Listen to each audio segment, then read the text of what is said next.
तो दोस्तों आइए आज शुरुआत इस एक वीडियो से करते हैं। अमूमन प्रधानमंत्री सदन में आओ, सदन में आओ, सदन में आओ, सदन में आकर जवाब दो, जवाब दो, जवाब दो, मणिपुर पे जवाब दो, जवाब दो, जवाब दो, जवाब तुमको देना होगा, देना होगा, देना होगा, वरना गद्दी छोड़ना होगा, छोड़ना होगा, छोड़ना होगा, जवाब तुमको देना होगा, देना होगा, देना होगा, वरना गद्दी छोड़ना होगा, छोड़ना होगा, छोड़ना होगा। प्रधानमंत्री सदन में आओ, सदन में आओ, सदन में आओ, सदन में आकर जवाब दो, जवाब दो, जवाब दो, मणिपुर पे जवाब दो, जवाब दो, जवाब दो, जवाब तुमको देना होगा, देना होगा, देना होगा, वरना गद्दी छोड़ना होगा, छोड़ना होगा, छोड़ना होगा, जवाब तुमको देना होगा, देना होगा, देना होगा, वरना गद्दी छोड़ना होगा, छोड़ना होगा, छोड़ना होगा। प्रधानमंत्री सदन में आओ, सदन में आओ, सदन में आओ, सदन में आकर जवाब दो, जवाब दो। तो सुन रहे थे आप, प्रधानमंत्री सदन में आओ, सदन में आके जवाब दो, वरना गद्दी छोड़ना होगा। तो ये वो नारे हैं दोस्तों जो आज संसद परिसर में गूंज रहे थे।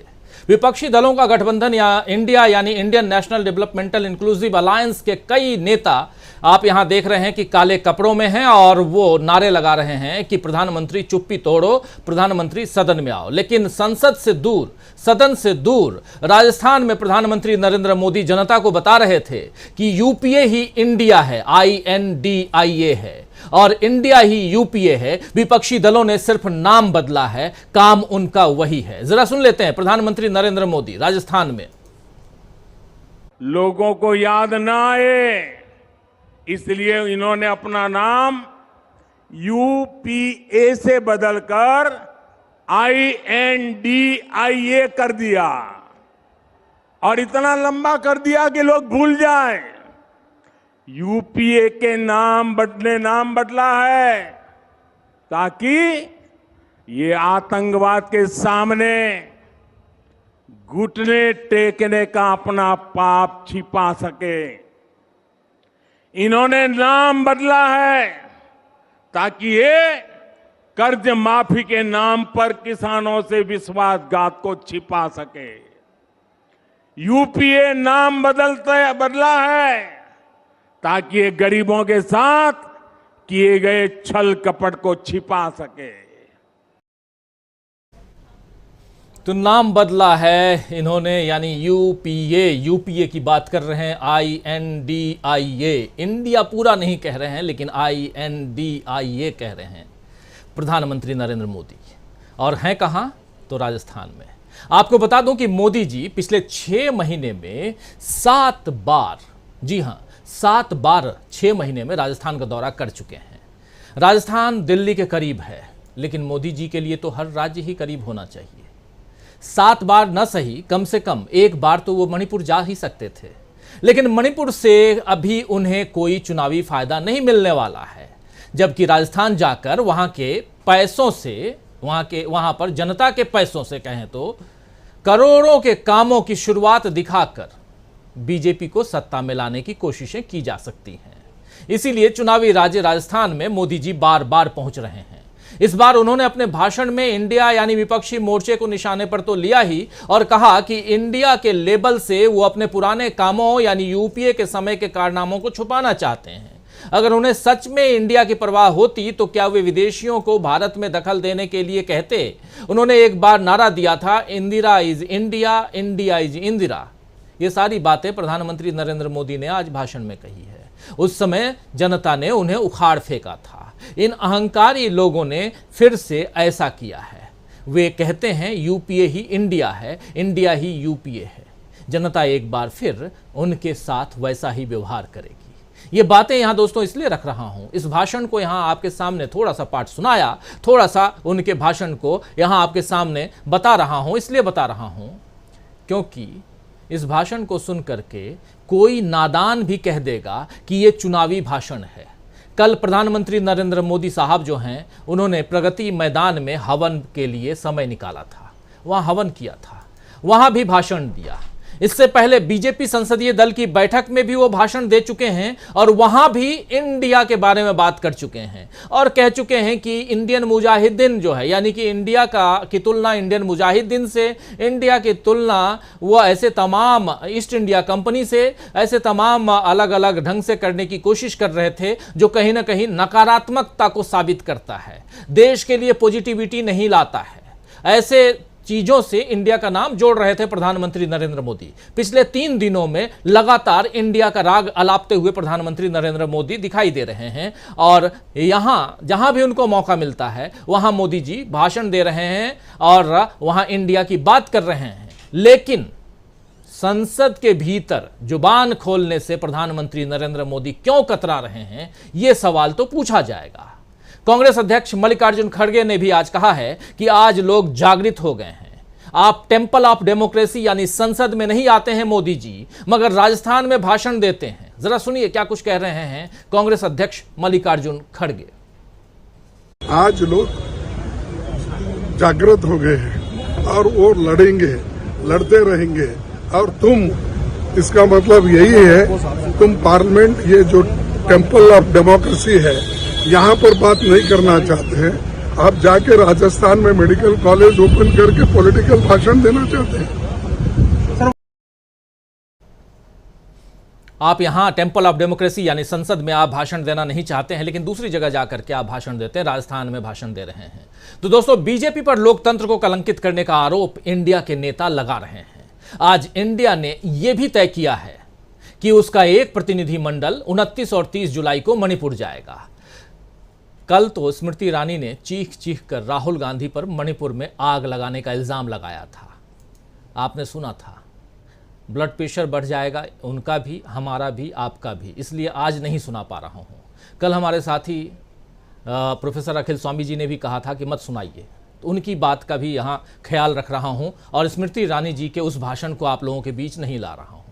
लेकिन अब स्मृति ईरानी जी के उस इल्जाम का जो दायरा है वो दायरा शायद और बढ़ जाएगा, क्योंकि अब प्रतिनिधि मंडल के दौरे हो जाएंगे और इसके बाद वहां पर लगभग 20 प्रतिनिधि मंडल का जो के नेता जो है उसमें 20 हैं, वो वहां पहुंचेंगे 29 और 30 तारीख को। इंडिया, ये जो काले लिबास में आप देख रहे हैं, ये नेता, इनके प्रतिनिधि वहां पहुंचने वाले हैं, मणिपुर पहुंचने वाले हैं। एक राहुल गांधी पहुंचे थे तो यहां हाहाकार मच गया। अब 20 नेता पहुंचेंगे तो क्या कुछ होगा उसका अंदाजा आप लगा सकते हैं। लेकिन 20 नहीं बल्कि 200 नेताओं को, 2000 नेताओं को पहुंचना चाहिए वहां पे, 2 लाख नेताओं को पहुंचना चाहिए मणिपुर में। इसलिए क्योंकि आज ऐसे उन नेताओं, उन लोगों, उन स्वयंसेवी संगठनों की जरूरत है वहां, जो जाकर वहां उनके जख्मों पर मलहम लगा पाए। वैसे दोस्तों, संसद में विपक्ष में राहुल गांधी की आवाज की कमी जो है वो महसूस हो रही है। राहुल गांधी को मानहानि मामले में सजा के खिलाफ अपील पर अब 4 अगस्त को सुनवाई होगी। आप जानते हैं 4 अगस्त में ज़्यादा दिन नहीं है, लेकिन उससे पहले आज एक और बड़ी खबर सुप्रीम कोर्ट से आई है कि ईडी यानी एनफोर्समेंट डायरेक्टरेट, हिंदी में कहें तो प्रवर्तन निदेशालय के निदेशक साहब यानी डायरेक्टर साहब संजय कुमार मिश्रा जी का कार्यकाल फाइनली बढ़ाने की मंजूरी सुप्रीम अदालत ने आज दे दी है। अब उनका कार्यकाल यानी संजय मिश्रा जी का कार्यकाल 15 सितंबर तक रहेगा। इससे पहले इसी सुप्रीम कोर्ट ने 11 जुलाई को संजय मिश्रा के कार्यकाल को बढ़ाने के मोदी सरकार के फैसले को गलत ठहराया था और सुप्रीम कोर्ट ने कहा था यह अवैधानिक है, यह अवैध है। 11 जुलाई के फैसले के मुताबिक मिश्रा साहब 31 जुलाई को यानी कि आज से 4 दिन बाद सेवानिवृत्त हो जाते, रिटायर हो जाते, मगर अब मोदी सरकार सितंबर 15 तक उनकी सेवाएं ले सकेगी। सवाल यह है कि आखिर इस सेवा के बदले कौन सा मेवा मोदी सरकार चाहती है? क्या भारतीय प्रशासनिक व्यवस्था के हाथ अफसरों के मामले में इतने तंग हो गए हैं कि ईडी का जिम्मा संभालने के लिए कोई और योग्य अधिकारी सरकार को नहीं मिल रहा है, या फिर मोदी सरकार की योग्यता का पैमाना कुछ और ही है? क्या ईडी निदेशक के कार्यकाल का विस्तार और राहुल गांधी की सजा पर फैसला, इन दोनों के बीच कोई संबंध है, कोई रिलेशन है? ऐसे तमाम सवाल इस फैसले के बाद उठने लगे हैं दोस्तों। ये मैं या हमारी टीम नहीं कह रही है, ये आज चर्चा का विषय है, इसलिए आप लोगों के बीच रख रहा हूं। खैर, सियासी उठापटक के बीच और सवालों के बीच आज राहुल गांधी केरल के मंदिर में गांधी जी के प्रिय भजन रघुपति राघव राजा राम सुनते हुए नजर आए। आइए जरा हम भी सुनते हैं, सुनिए।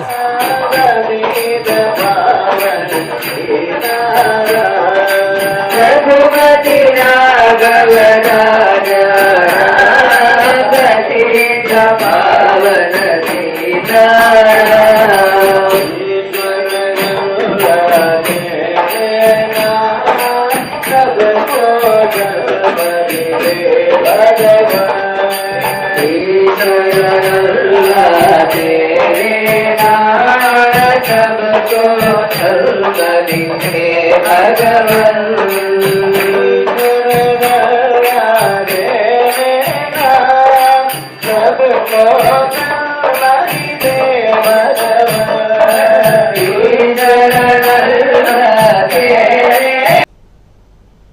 तो ईश्वर अल्लाह तेरे नाम सबको सन्मति दे भगवान। राहुल गांधी वहां हैं, पूजा कर रहे हैं और ये केरल है।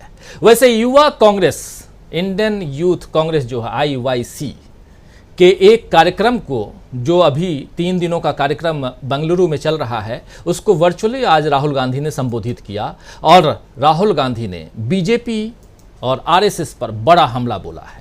उन्होंने कहा है कि बीजेपी और RSS को सत्ता की भूख है, सत्ता पाने के लिए ये लोग कुछ भी कर सकते हैं। सत्ता के लिए वे मणिपुर को जला देंगे, वे पूरे देश को जला देंगे। उन्हें देश के दर्द और दुख की परवाह तक नहीं है। जरा सुन लीजिए राहुल गांधी की जुबानी, वर्चुअली संबोधित कर रहे हैं बेंगलुरु में हो रहे इंडियन यूथ कांग्रेस के 3 दिवसीय कार्यशाला को संबोधित करते हुए क्या कुछ कहा राहुल गांधी ने। थोड़ी सी बात आप तक पहुंचा चुका हूं, थोड़ा उनकी जुबानी सुन लीजिए। वो सिर्फ सत्ता चाहते हैं और सत्ता के लिए वो कुछ भी कर देंगे। मणिपुर को जला देंगे, बाकी देश को जला देंगे। हरियाणा, पंजाब, उत्तर प्रदेश, सारे देश को जला देंगे, क्योंकि इनको सिर्फ सत्ता चाहिए और कुछ नहीं चाहिए।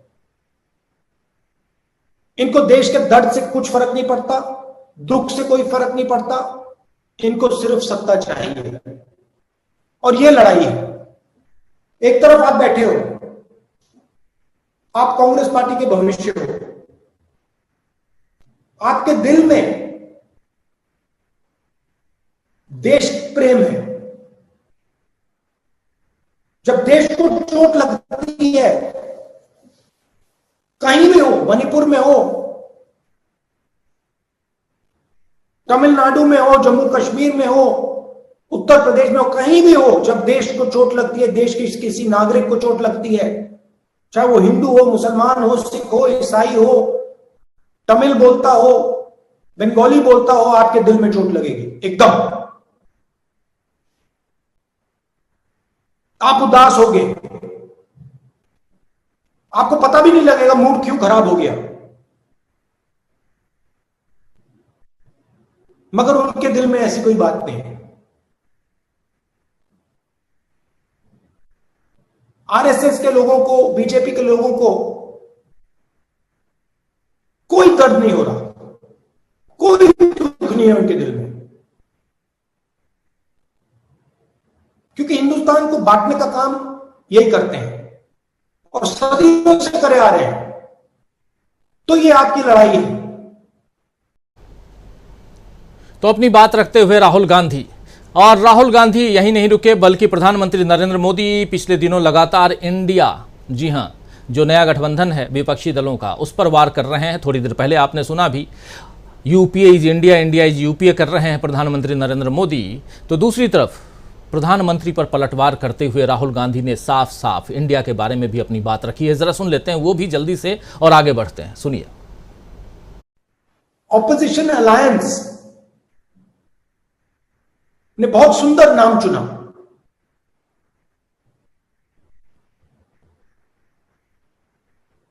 जो हमारे दिल से निकला,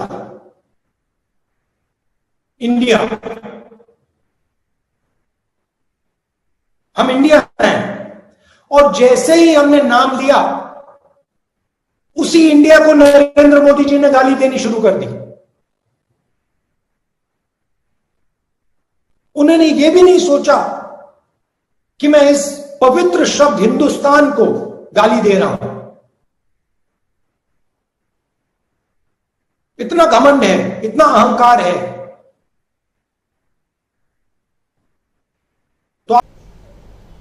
तो मोदी जी के बारे में कह रहे हैं इस पवित्र शब्द, इतना बढ़िया नाम हम लोगों ने इंडिया दिया और उस हिंदुस्तान को गाली दे रहे हैं प्रधानमंत्री नरेंद्र मोदी। इतना अहंकार है, इतना घमंड है।